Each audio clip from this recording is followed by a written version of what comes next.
Okay, if I can have your attention, please. Matt Kenseth has joined us, and Matt drives the number 17 Ford EcoBoost Ford for Roush Fenway Racing. And Matt is our points leader, former series champion. He, I believe, did the tire test up here back in April, tested here yesterday. And Matt, just talk about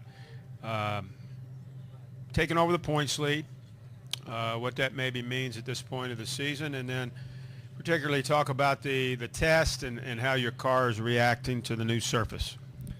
All right, yeah, it's it's always nice to be leading in points. I guess at this time of year, you want to be as far ahead as 10th as you can be, and then as we all know, it gets ranked by wins in the chase. So we'd really like to be picking up a few more wins, but certainly happy where we are in the points and most of our finishes. I feel like there's a few races we've had fast enough cars to win and couldn't finish the races off for whatever reason. So hopefully we get a few more wins and or a couple more wins at least, and stay where we are in the points and get into the chase. So as far as the track and the test, the track's continually changing, obviously, with the more cars that are running on it. So it's really nice. It's really fast. Hopefully they'll get a second groove kind of rubbered in there a little bit, and looking forward to getting back at it today and seeing what it's like today.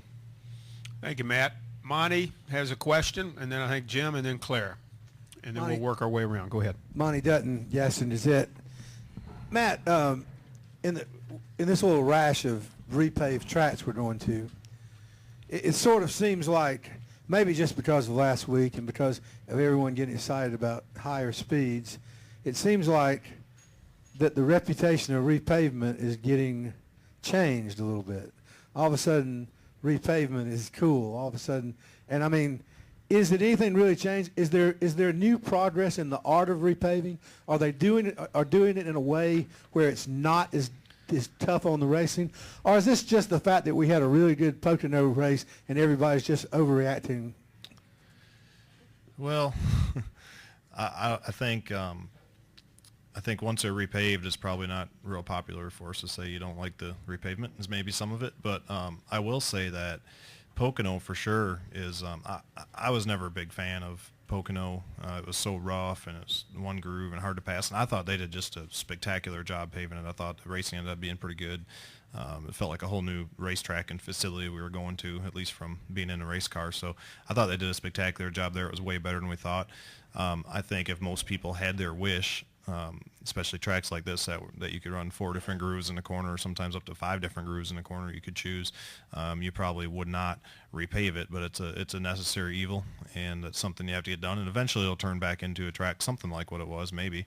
But I think that you'll get more grooves. The track is nice. It's fun to go out there. It's kind of funny testing. It's almost like a contest with your buddies. Everybody goes out and tries to bust off a lap faster than the next guy, and it's different than most weekends. Most weekends you go out there, and at least me in practice, I don't really care where you are on the board necessarily. You get the car to drive like you want it to drive, and you get to feel how you want it to feel, and then get ready for the race and then go try to bust a lap in qualifying trim. So it's just it's different. It's kind of fun to go out there and go that fast and see how much grip there is in the track. They've done a nice job at repaving these tracks that that's been necessary to repave them. So I think most people probably like it, but I think we're all kind of curious and anxious to see what the race will be like. Let's go to Jim Utter, right there in front of you, and then to Claire, and then to Bob. Jim Utter, Charlotte Observer. In nationwide practice this morning, there was some talk about possibly doing some 2-car tandems, and Elliott Sadler and Austin Dillon mentioned that as a possibility, probably more on the straightaways. Do you see that as anything that might be used in the Cup side? If it is, I hope I'm not part of it. So, for as fast as we're going on the straightaway, we're still slowing down significantly for the corner. We're probably, I don't know, I guess you guys probably have access to the speeds now. We're probably still 30 miles an hour slower in the middle of the corner than we are in the straightaway, so certainly that doesn't lend itself to a restrictor plate type 2-car tandem drafting. Now, when you get a run on somebody, you've always been able to push each other down a straightaway here, something like that, and make yourselves go faster, but I'm not sure that that's going to be as common as it used to. It depends what grooves there are. I think it used to happen more because there'd be one guy, on the bottom of the track, and that was whatever it was, 100 feet away from the guy in the top, and the guy in the top has such, the guy in the bottom goes through the corner faster, and this guy goes on the straightaway faster, and they kind of meet off the corner, and they would kind of draft down the straightaway. So I don't think with the Cup cars you're going to have much of that. Let's go to Claire, and then to Bob, and then to Jim Noble. Claire B. Lang, Sirius XM NASCAR Radio. What about your philosophy on speed? We've been talking about how fast is fast or how it contributes to the race itself. Sometimes the fastest races aren't always the best when the cars are going fast. What are your thoughts about that? Well, I think it depends a lot on the racetrack. I mean, whenever I think about speed, I just want my car to have more than everybody else's. You know, I don't care what our top speed is at the track. You just want to be faster than everybody else. But a lot of that depends on the track. You know, this has always been one of the faster tracks we go to, and in my opinion, it's always been one of the better races that we've gone to because the groove gets really wide. The track is wide, and you could run all over it. So, you know, when you're at a place like Indy, for instance, that has one groove, it's really hard to pass with those speeds. But if you go somewhere like here that's always had multiple grooves and you're going the same speed, you know, it's not that big a deal because you could look around and find clean air for your car all over the place. Let's go to Bob Pockris, Jim Noble, and then to Brian in the middle.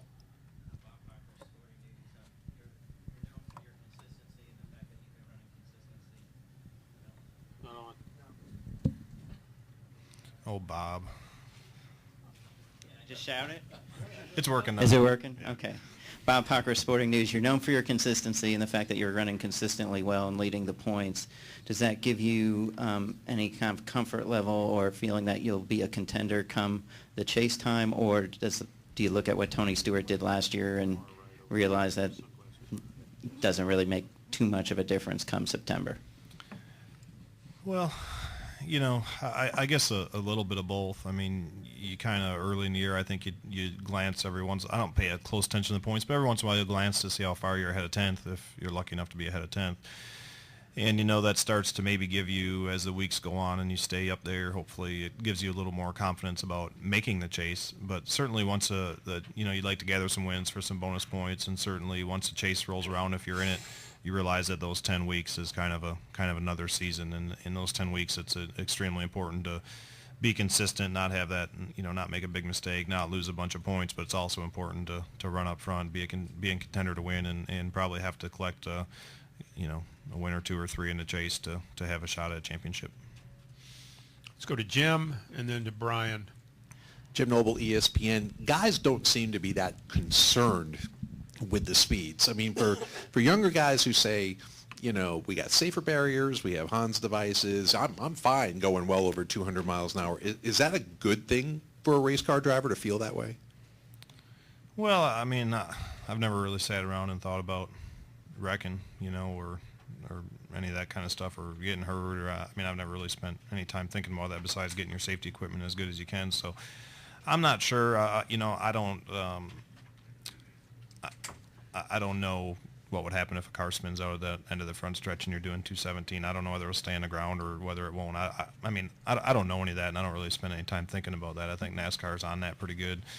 I'm not sure that it makes a lot of difference if you're doing 205 or whatever we normally do here, or 215. I'm not sure where that magic number is. So it doesn't, I mean, when you're out there driving, it doesn't, I mean, you can feel you're going faster, but if you didn't have the telemetry in the car yesterday, you know, staring all the time at the speedometer in there, you know you're going faster, but it doesn't feel like it's out of control or anything like that.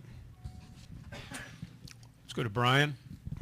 Brian Nelson, Motor Racing Network. Matt, with Roush Fenway's 25th anniversary season in mid-form right now, and certainly your team has been very successful here at MIS over the years as well.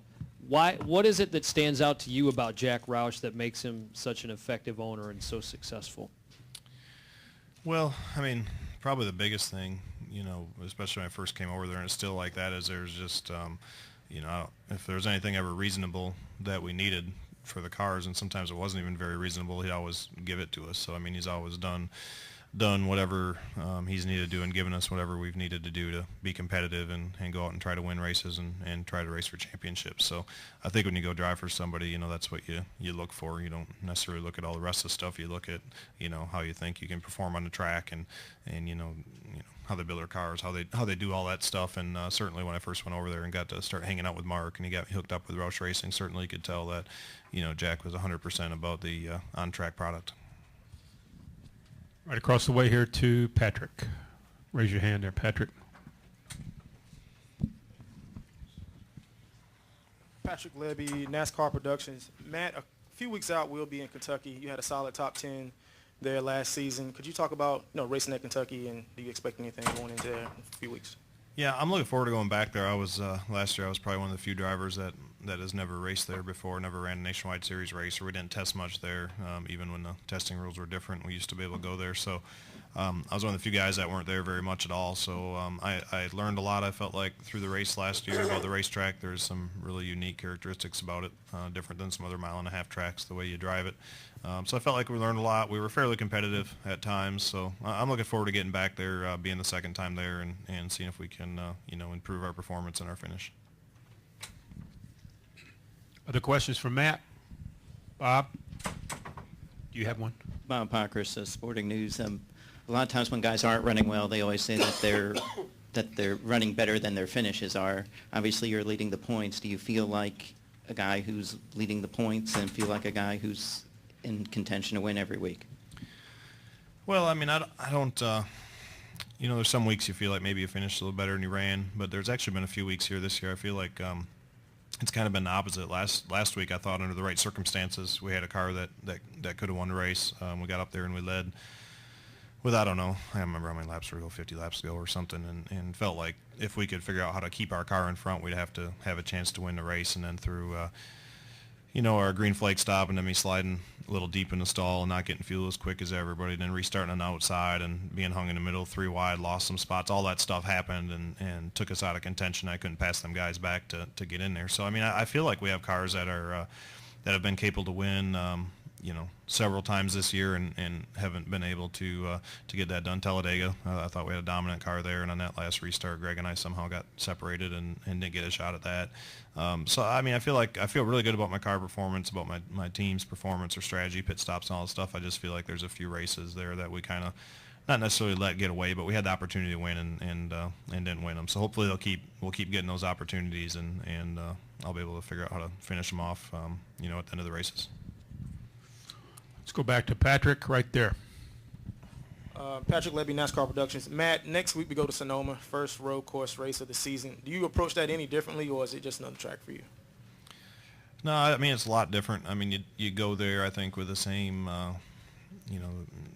you think about different things because the track's a lot different. Obviously, your driving style and approach and the things you do in the car are a lot different, and setups and all that stuff, but you go with the same goals. You go there and work as hard as you can through practice to try to get your car to drive as good as it can, and then certainly there's a lot more opportunities for mistakes from a driver's standpoint at that track. So that's probably been my worst track probably since I've started racing in the Cup Series. So it's always a challenge, one that I sort of look forward to trying to go there and get better, and I sort of look forward to leaving on Sunday night too. So hopefully we can go and get a good result and get our cars running a little bit better there. All our cars were really fast at Watkins Glen last year, and hopefully we'll get them all a little better at Sears Point this year. Any other things for Matt? Matt, thanks for coming in. Good luck this weekend at Michigan. Thanks, guys. Thank you.